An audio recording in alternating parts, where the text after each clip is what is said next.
드린 거고요. 그러면 이게 지금 중요한 이슈가 되고 있는 건 알고 있는데 그럼 내 분야 SCM과는 어떤 관련을 가지고 있는가 그거를 설명을 드리면 저는 이제 그 연관성을 크게 두 부분으로 나눴어요. 하나는 소비자가 이제 구입을 하는 시점, 여기를 중심으로 이 앞쪽은 비포 커스터머, 뒤쪽은 포스트 커스터머 해가지고 비포 커스터머를 이제 업스트림으로 주로 이야기를 하죠. 이제 순환 경제를 하게 되면은 업스트림 쪽에서는 우리의 프로덕트가 뭐지? 우리의 제품이 뭐지? 이거를 정의를 좀 다시 내려야 되는 그러한 시기가 다가오고 있다는 거죠. 그래서 프로덕트 디자인. 그리고 그 제품을 만들기 위해서 필요한 이제 자재나 재료들을 소싱을 할 때 그동안은 뭐냐면 이제 가격이 가장 큰 중요한 요소였고, 그랬는데 이거에 대한 이제 우선순위와 고려 요소가 이제 달라지게 돼요. 그래서 이 부분 업스트림에 대한 부분이 영향을 받는 게 있고 또 다운스트림 같은 경우는 그동안은 제품을 판매하고 나면은 대부분 이제 빠이빠이 하고 소비자를 다시 볼 일이 없었는데 앞으로는 판매 이후까지가 이제 생산자 책임이 되게 되는 그러한 트렌드가 되다 보니까 소비자가 사고 난 이후에 언제든지 이 물건을 반환할 수 있다라는 거를 대비해서 저희가 밸류 체인을 짜야 돼요. 그래서 폐기물에 대한 회수 처리를 위한 인프라를 이제 만들어야 되고 내가 혼자 못하면 할 수 있는 사람들과 이제 파트너십을 맺어야 되기 때문에 지금까지와는 다른 역량이 되게 필요하게 됐죠. 그래서 이 포스트 컨슈머 스트림 그리고 다운 스트림 안에서 가치를 창출할 수 있는 순환 역량이 굉장히 중요하게 됩니다. 자, 그래서 업스트림 쪽에서는 어떤 변화가 필요하게 되는지에서 첫 번째로 이제 그 프로덕트의 정의 자체를 새롭게 해야 된다. 우리는 그동안 의류 같은 경우는 우리는 옷을 사는 거, 그리고 조명을 사는 거, 이렇게 생각을 했다면, 의류 회사가 우리가 진짜로 만족을 시키는 그 고객의 니드가 뭐지? 이걸 생각했을 때, 고객이 필요한 거는 필요한 게 아니라 옷을 착용하는 거. 라고 생각을 해가지고 이제 터미 폴 라이프 같은 경우는 뭐냐면 이제 고객이 옷을 사가면은 그 옷을 이제 계속 수선을 해줘요. 그리고 그 옷이 마음에 안 들어서 이제 이거를 그냥 팔고 싶으면 다시 팔 수 있어요. 터미에 팔고 이제 그 중고 의류를 또 수선해서 이제 다른 사람에게 팔고 그러한 이제 부분을 만든 거죠. 그런데 순환 경제를 위해서 이 부분을 만들었지만 쉽지가 않은 것 같아요. 제가 이 사이트를 들어가 봤는데 지금 이 일을 할 수 있는 파트너를 제대로 구하지 못해서 당분간은 중단합니다. 이렇게 나와 있어요. 그리고 이게 굉장히 복잡한 문제들을 많이 이끌어내죠. 그러면 중고 의류를 수선해가지고 새 것처럼 팔면 우리의 진짜 이 새로운 프로덕트는 비싼 이 프로덕트를 누가 사려고 하지? 이게 우리 스스로를 갉아먹는 건 아닌가? 뭐 이런 것들도 생겨날 수 있고 굉장히 이제 많은 충돌이 일어날 수 있고 많은 이제 고려가 필요하죠. 여기 같은 경우는 보면은 저희가 그 조명회사 중에 유명한 데가 필립스 조명이잖아요. 필립스 조명 같은 경우는 미국의 그 워싱턴 시티였나? 거기랑 이제 계약을 맺었는데 전구를 파는 계약을 맺는 게 아니라 조명을 제공하는 그러한 계약을 맺은 거예요. 그래서 C는 뭐냐면 사무실에 조명이 들어오기만 하면 되는 거예요. 그래서 전구가 뭐 이제 고장이 나든 뭘 하든 뭐 이런 것들은 이제 다 그리고 전기세가 이 조명을 하는 데 있어서 들어가는 에너지 비용 이런 것들도 다 이제 필립스가 담당을 하는 거죠. 그렇게 되면 이 기업은 기존에 전구를 많이 팔면 됐던 그런 비즈니스 모델에서 어떻게 바뀌겠어요? 수익을 내기 위해서는 되도록이면 전구를 오래 수명이 가도록 해야 되겠고 이게 이렇게 그 전구를 최대한 적게 쓰면서 에너지를 계속 적게 쓰도록 그렇게 만들어야겠죠. 그래서 이런 식으로 지구에게 바람직하고 또 사용자에게 고객에게도 바람직한 방향으로 이제 기업의 목표와 그 프로덕트의 기준이 이렇게 서로 이제 합류가 되어가는 그러한 이제 상황이 이제 생기게 되죠. 그래서 여기 보면은 모니터링과 제어되는 조명에는 이제 일종의 이거는 전구를 파는 게 아니라 솔루션을 제공한다. 이렇게 나오고 있어요. 그리고 그래서 이제 진짜로 고객이 원하는 거는 어떤 이 제품 자체가 아니라 이 제품을 통해서 성취하고 싶은 어떤 필요, 그리고 그러한 욕구, 이런 것들에 이제 집중을 하게 되는 거죠. 자, 그리고 프로덕트를 이제 재정의하는 거에 이어서 중요한 게 뭐냐면 들어가게 되는 자재의 정보의 투명성이 굉장히 중요해요. 우리 아까 볼 때, 재생 가능한 제품이 아니면은 벌금을 맞게 되고, 그리고 이 제품이 재생 플라스틱이냐 아니냐, 이런 것들을 보냐면은 증명을 할 수가 있어야 돼요. 그러지 않으면 이제 다 벌금을 맞게 되니까. 증명을 하기 위해서는 뭐냐면은 자재 정보에 대한 DB를 다 기업에서 가지고 이것들을 다 보여줄 수 있어야 되죠. 이런 것들을 보면은 그 유럽의 그 서큘러 이코노미 액션 플랜 그쪽을 보면은 패스포트를 만들겠다. 머티리얼 패스포트.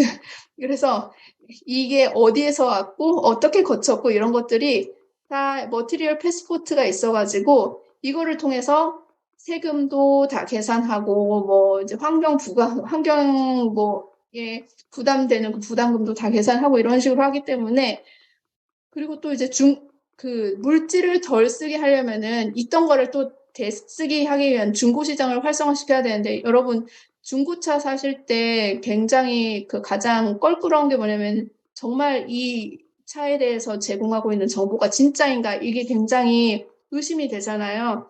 그리고 이번에 뭐 피해가 있으면서 엄청나게 비난자들이 침수차로 이제 중고 시장에 나올 거라고 하는데 이게 침수가 진짜로 된 건지 아닌 건지 이런 거에 대한 투명성을 우리가 자신할 수가 없잖아요.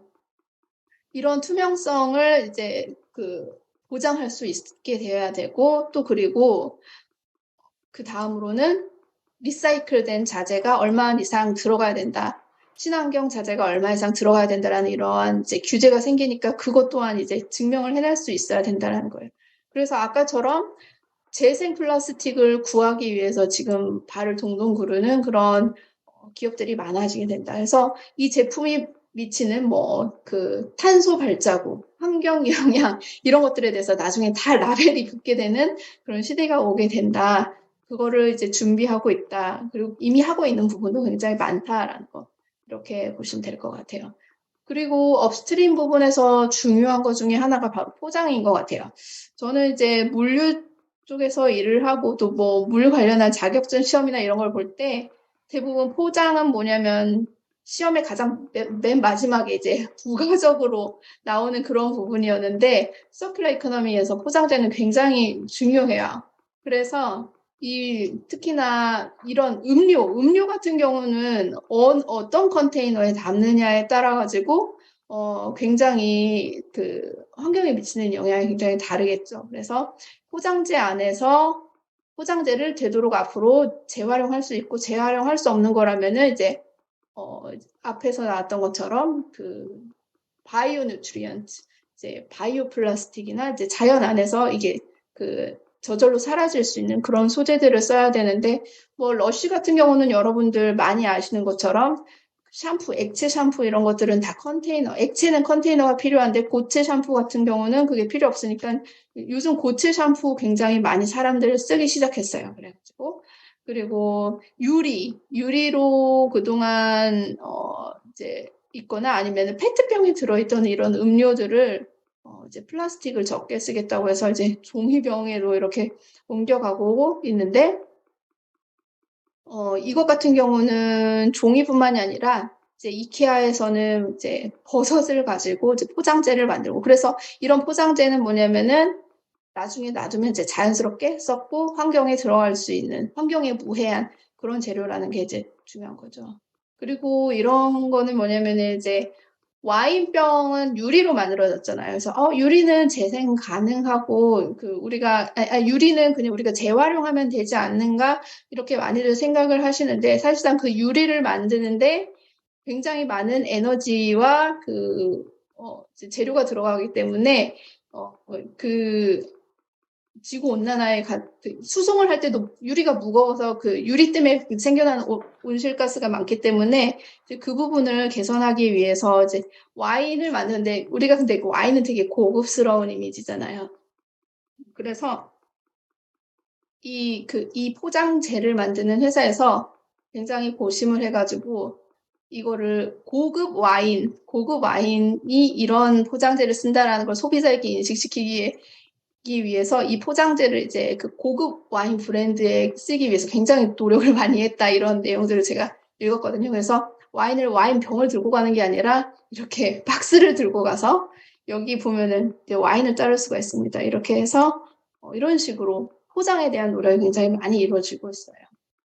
그리고 지금부터 말씀드리는 거는 포스트 컨슈머, 이제 그 소비자가 사고 난 이후에 그 회수망들, 이제 필요한 그 물류 역량이 무엇인지 그거인데요. 이제 애프터 마켓 서플라이 체인이라고 얘기를 했어요. 그래서 지금은 고객의 반품이 구입을 확정하기 이전에 이게 마음에 안 들어서 뭐 변심을 했어야 하고 이런 식으로 반품을 하는데 앞으로는 구입을 하고 난 이후에도 이 사람이 사용하다가 언제라도 왜냐하면은 이 물건의 최종 폐기물에 대한 책임이 앞으로는 이제 기업들에게 주어지기 때문에 자 그럼 제 쓰레기를 가져가세요. 아니면 이제 제가 다 쓴 제품을 가져가세요. 이런 식으로 포스트 컨슈머 시점에서 언제든지 이렇게 회수가 일어날 수 있게 되는 그런 날들이 이제 오게 된다는 거죠. 근데 이때 가장 어려운 게 뭐냐면 바로 물류라는 거죠. 역물류. 지금도 보면은 기업에서 그냥 고객에게 가는 스트림은 굉장히 잘 되어 있는데 반품은 훨씬 더 비용도 많이 들고 관리도 어렵고 까다롭게 되잖아요. 그래서 이 역물류 부분, 이 부분이 순환경제에 있어서 가장 약한 고리이고 앞으로는 이 역물류 부분을 얼마만큼 역량 있게 하느냐에 따라서 이제 순환경제 그 안에서는 그 기업의 가치나 이제 그 평가가 굉장히 달라지게 된다. 이러한 것들을 이제 말씀드리고 있습니다. 그래서 여기도 보면은 이제 제가 이제 구글 번역기를 돌린 건데 보면은 반품된 제품의 수량과 품질은 매우 다양하고 예측할 수 없고 이 반품된 물건들이 앞으로는 훨씬 더 많아질 텐데 얘들을 어떻게 보관하고 처리하느냐 굉장히 머리가 아픈 문제가 될 텐데 이게 굉장히 이제 앞으로는 SCM에 있어서 중요한 문제가 될 것 같아요. 그리고 이제 우리한테 들어온 그 폐기물들을 이거 창고 비용 계속 나가고 우리 스페이스 차지하고 그러는데 계속 놔둘 수 없잖아요. 그리고 이거를 처리하는 데 있어서 비용이 드는데 이걸 비용이 아니라 뭔가 이제 이거를 그 인풋으로 삼을 수 있는 다른 파트너에게 팔 수 있나 이런 것들을 굉장히 잘 찾아봐야 된다라는 거예요. 그래서 여기 같은 경우는 HP는 주로 그 컴퓨터들이잖아요. 그래서 컴퓨터 제품을 소비자가 HP에 이제 리턴을 했을 때 거기서 나오는 플라스틱, 그 안에 있는 부품 이런 것들을 다시 재분해해가지고 그것들을 또다시 쓸 수 있는 재활용하는 이제 싱크로닉스라는 이러한 업체랑 이제 다시 파트너십을 맺은 이런 것들이 있는데, 그래서 소비자가 우리 물건을 다시 우리한테 가지고 오면은 이거를 이제 재판매를 할 수 없을 때 이거를 어떻게 처리할 것인가, 그리고 이거를 분해했을 때 각각의 자재들을 다시 우리가 뭔가 폐기물 비용을 내는 게 아니라 뭔가 가치를 창출할 수 있는 누군가가 이제 사갈 수 있는 그런 방법이 없을까 이런 것들을 열심히 이제 잘 그거를 이제 고민을 하셔야 될 때가 오는